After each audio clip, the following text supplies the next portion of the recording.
Shalom saudara-saudari yang terkasih, tema renungan kita Yesus nama di atas segala nama yang dibawakan oleh Pendeta Drisan Ginting.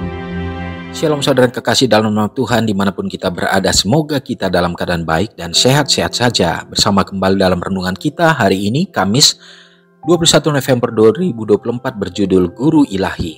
Ayatnya di dalam 1 Korintus 1 ayat 19. Aku akan membinasakan hikmat orang-orang berhikmat dan kearifan orang-orang bijak akan kulenyapkan. Ada bahaya yang pasti dalam mengarahkan para siswa untuk mengejar pendidikan satu demi satu, namun membiarkan mereka berpikir bahwa dengan melakukan itu, mereka akan mencapai kesempurnaan. Pendidikan yang akan diraih hanya akan menunjukkan kekurangan dalam segala hal. Tuhan berkata, Aku akan membinasakan hikmat orang-orang berhikmat dan kearifan orang-orang bijak akan kulenyapkan. Di manakah orang yang berhikmat? Di manakah ahli Taurat? Di manakah pembantah dari dunia ini? Bukankah Allah telah membuat hikmat dunia ini menjadi kebodohan? Oleh karena dunia dalam hikmat Allah tidak mengenal Allah oleh hikmatnya, maka Allah berkenan menyelamatkan mereka yang percaya oleh kebodohan pemberitaan. Inilah rencana yang dibuat Tuhan dan yang melalui generasi ke generasi selama berabad-abad kekafiran. Rencana ini telah dijalankan bukan sebagai pencobaan tetapi sebagai cara yang direstui untuk menyebarkan Injil kabar baik. Melalui metode ini yang dari sejak semula keyakinan datang atas umat manusia dan dunia diterangi dengan Injil Yahweh. Nilai pendidikan tertinggi yang dapat dicapai oleh setiap manusia adalah pendidikan yang diberikan oleh guru ilahi. Ini adalah pengetahuan yang dalam arti khusus akan sangat dibutuhkan saat kita mendekat kepada penutupan sejarah dunia ini.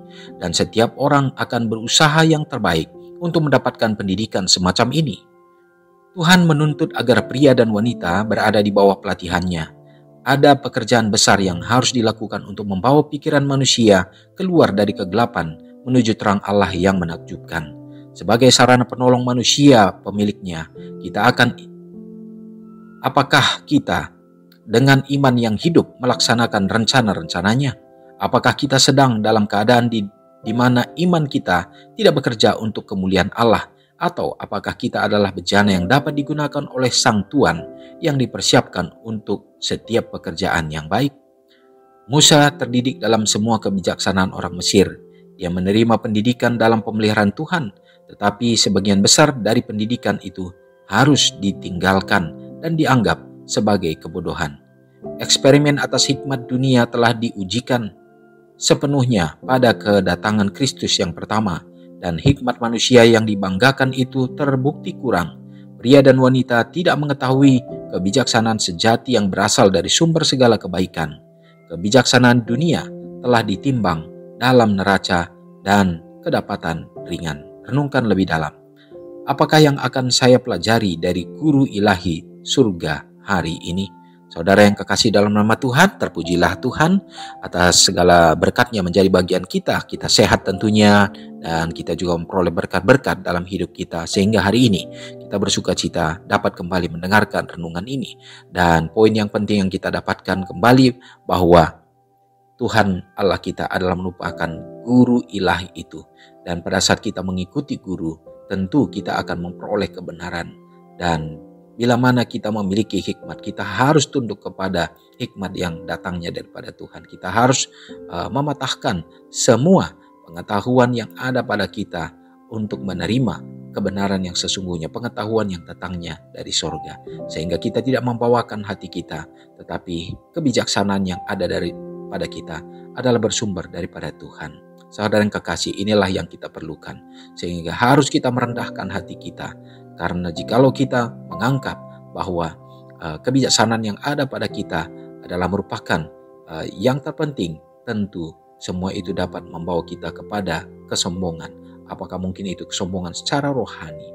Tetapi pada saat kita merendahkan diri terhadap guru kita yang datang sebagai manusia, meninggalkan semua keagungan kemuliaan yang ada di surga, tetapi dia mengambil rupa sebagai manusia dan bahkan dia hidup sempurna.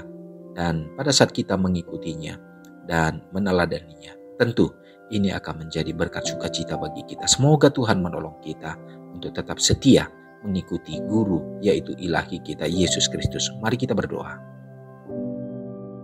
Terpujilah Tuhan, segala berkat Tuhan menjadi bagian kami. Kami bersuka cita kembali pada hari ini ya Bapa, kesehatan yang Tuhan berikan dalam menikmati hari yang baru.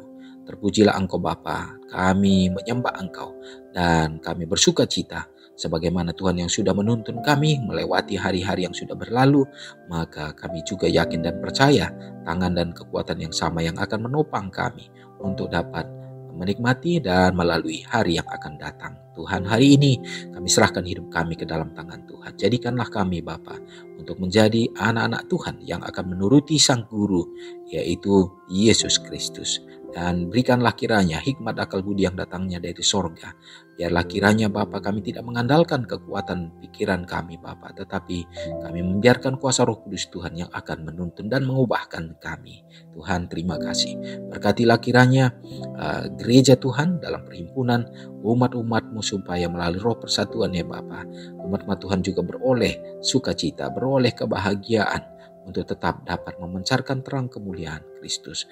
Anak-anak dalam masa pertumbuhan mereka ya Bapa, Tuhan akan berkati supaya mereka bertumbuh secara fisik, mental, terutama dalam kerohanian mereka. Demikian juga orang-orang muda meraih harapan cita-cita mereka, bahkan menyelesaikan pendidikan, perkuliahan. Tuhan juga turut campur. Biarlah Engkau yang akan selalu mempersiapkan segala kebutuhan keperluan kehidupan mereka yang mencari pasangan hidup Tuhan. Tentu ini juga menjadi satu cara setan untuk membuat anak-anak Tuhan jauh daripadamu.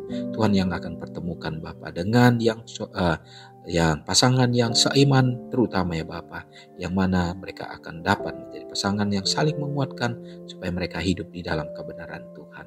Bapa yang baik, hamba-Mu yakin dan percaya Tuhan, begitu banyak keluarga-keluarga yang menjadi sasaran setan di akhir zaman ini, sehingga tidak ada damai, tidak ada sukacita, dan bahkan melalui hidup keluarga ya Bapa, anak-anak banyak yang akhirnya menderita. Tuhan yang akan turut campur ya Bapa, berikanlah kiranya sukacita melalui kehadiran Tuhan untuk dapat menjadi guru dalam hidup keluarga. Kami yakin dan percaya, rindukan kami, harapan kami bila mana Yesus akan datang, maka biarlah keluarga-keluarga umat-umat Tuhan utuh akan mewarisi kerajaan sorga. Terpujilah Tuhan ya Bapa, inilah doa dan harapan kami. Kami serahkan doa ini hanya dalam nama Yesus yang sudah menjadi juru selamat kami. Amin. Selamat pagi, selamat beraktivitas. Tuhan Yesus memberkati. Ingatlah Matius 5 ayat 13-16. Biarlah kamu menjadi garam yang mengasinkan dan terang yang menyinari kehidupan orang lain. Jangan lupa subscribe, like, dan share ke seluruh dunia.